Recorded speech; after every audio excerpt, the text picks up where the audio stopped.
अस्सलाम वालेकुम जी। मैं हूं आपका दोस्त, आपका होस्ट चौधरी शहजाद रऊफ सागर। आज यकम जिलहज है और आज ईद का चांद निकल आया है और 10 जिलहज को मुसलमानों का बहुत बड़ा त्यौहार ईद उल जुहा होगा, जो पूरी दुनिया में बड़े जोशो खरोश से मनाया जाएगा। एक दोस्त पूछ रहा था, इब्तिसाम लाई साहब से पूछा, दूसरे उलमा से भी अपने अपने हिसाब से जिन जिन को वो फॉलो करते हैं लोग उनसे मसले पूछते हैं। एक दोस्त पूछ रहा था कि क्या कट्टे की कुर्बानी जायज है।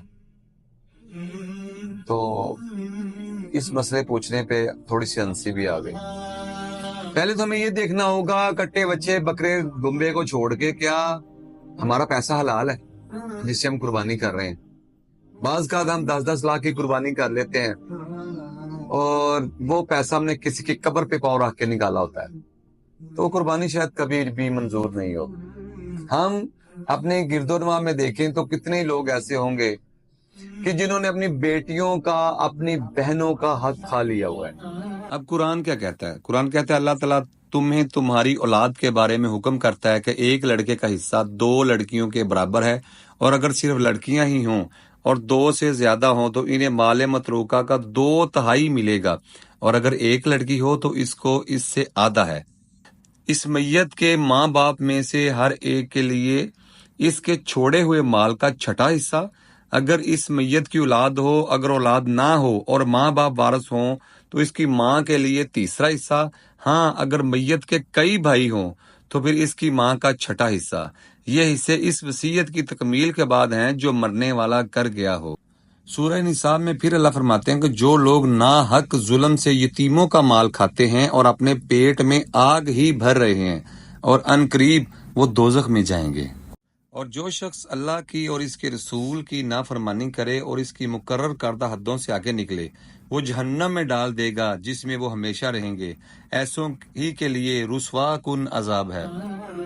तो वो जो उन्होंने उनका हक खाया वो तो हराम हो गया, और हराम खाने के बाद ये मसला पूछना कि कट्टे की कुर्बानी, बच्चे की कुर्बानी, दुम्बे की कुर्बानी, हिरन की कुर्बानी जायज है कि नहीं जायज है। ओ भाई, आप जन्नत से भी जो दुम्ब आया था उसकी भी कर लोगे तो हराम है, क्योंकि आपने किसी का हक खा लिया। वो बेटी जब से पैदा हुई और जब उसकी शादी हुई तब तक जितना दर्द, और जब तक वो मर नहीं जाएगी जितना दर्द उसको उसके दिल में माँ बाप का है, शायद बेटों के दिल में उतना नहीं हो सकता।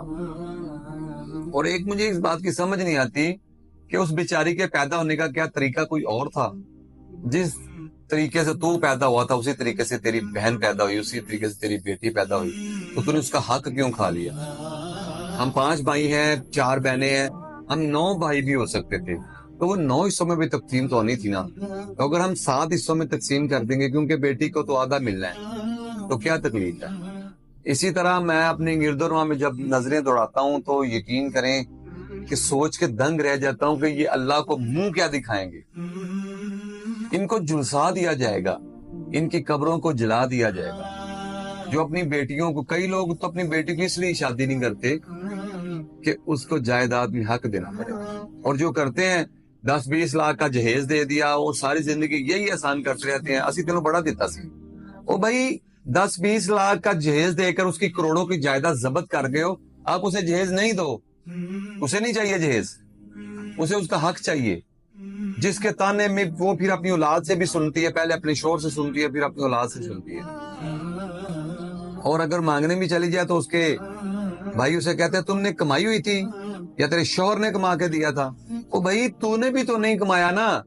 जिस बाप की जायदाद में से तू हिस्सा मांग रहा है या तू हिस्सा ले रहा है, उसी बाप की जायदाद में से वो हिस्सा मांग रही है। तूने भी नहीं कमाया था, तुझे भी बाप की बनी बनाई जायदाद मिल गई थी, तूने क्यों हिस्सा लिया। तो बहन को देते हुए तुझे क्या तकलीफ होती है।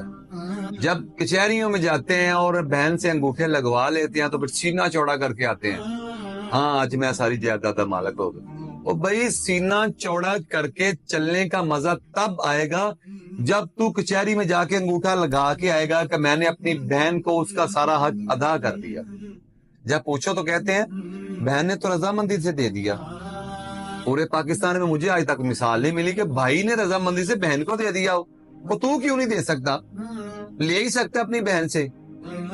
तू मतलब कि बाज़ औक़ात तो ये हुआ है कि बहन को गैरत के नाम से कत्ल कर दिया गया, کہ حصہ ہی نہ دینا پڑے. اور جب اگر کبھی بہن بڑھاپے میں بھی حصہ لینے آ جائے تو وہ بھتیجوں کو لگتا ہے کہ یہ ہمارا چھین کے لے کے جا رہی ہے, وہ بھی اس کے دشمن ہو جاتے ہیں.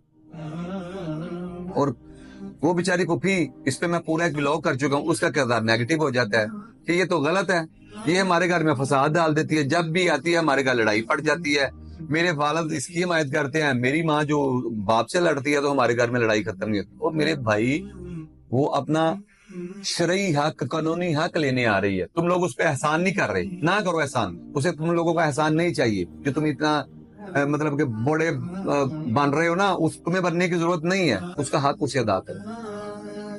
اسے مرنے مارنے پر نہ تو لو, اس نے جو شریعت نے اسے اس کے حق اس کے باپ کی جائیداد میں سے دیا تھا وہی وہ لینے آئی. بہنوں کی شادی نہیں کرتے ہیں تو قرآن سے کر دیتے ہیں, میں نے یہ بھی واقعہ دیکھا ہوا, جائیداد گھر بچ جائے, وہ بچا لی تم نے, قبر میں نہیں جانا. کیا جواب دو گے؟ تم نے اتنا برا کام کیا ہے اور اتنا منافقانہ کام کیا ہے بیٹی کی قرآن سے شادی کر کے, کہ تم اللہ کو جواب کیا دو گے؟ کیا قرآن سے شادی ممکن تھی جو تم نے کروا دی اپنی جائیداد بچانے کے لیے؟ تو خدا را مسئلہ مجھ سے پوچھ لیتے ہیں, چونکہ میرے بھائی 35-40 سال 35-36 سال سے امامت کروا رہے ہیں, تو لوگ مجھ سے مسئلہ پوچھ لیتے ہیں کہ اسے بھی پتا ہوگا, مجھے پتا بھی ہوتا ہے, لیکن ہنسی مجھے تب آتی ہے جب اس شخص کی میں ساری ہسٹری جانتا ہوتا ہوں. اس میں کیونکہ اپنے علاقے کے تقریباً ہر بندے کو جانتا ہوں, یہاں 2-2.5 لاکھ کی ہماری آبادی ہے یہاں ہمارے قصبے کی, میرا خیال ہے کہ میں 2-2.5 لاکھ میں سے 2 کو تو جانتا ہی ہوں گا, اور ہر بندے کا مجھے پتا ہے اسے ہسٹری کا, اس نے کیا کیا ہے, کس نے اپنی بیٹی کو یا بہن کو حق دیا ہے اور جس نے نہیں دیا, مجھے سب کا پتا ہے. اور جب نہ دینے والا مسئلہ پوچھتا ہے نا تو اس پہ ہنسی آ جاتی ہے. اور حرام تو کھا رہا ہے, حرام تو تیرے گھر میں پڑا ہوا ہے, اور تو دین کے مسئلے ایسے پوچھ رہا ہے جیسے تو نے بس سارے کام باقی شریعت کے مطابق کر لیے تھے. خدا را قربانی آ رہی ہے, قربانی ضرور کریے, یہ بڑا ضروری کام ہے, لیکن پہلے اپنی بہنوں کا جو حق کھایا ہوا ہے نا, اپنی بیٹی کا تو نے حق کھایا ہوا ہے نا, وہ ادا کر, پھر مسئلہ پوچھنے کا مزہ تجھے آئے گا اور مسئلہ بتانے کا مزہ مجھے آئے گا. امید کرتا ہوں کہ آپ نے جو بہنوں کا حق کھایا ہے وہ ضرور دیں گے, جو بیٹیوں کا حق کھایا ہے وہ ضرور دیں گے, تاکہ اللہ کی بارگاہ میں سرخرو ہو جائیں. اجازت چاہتا ہوں, اللہ نگہبان.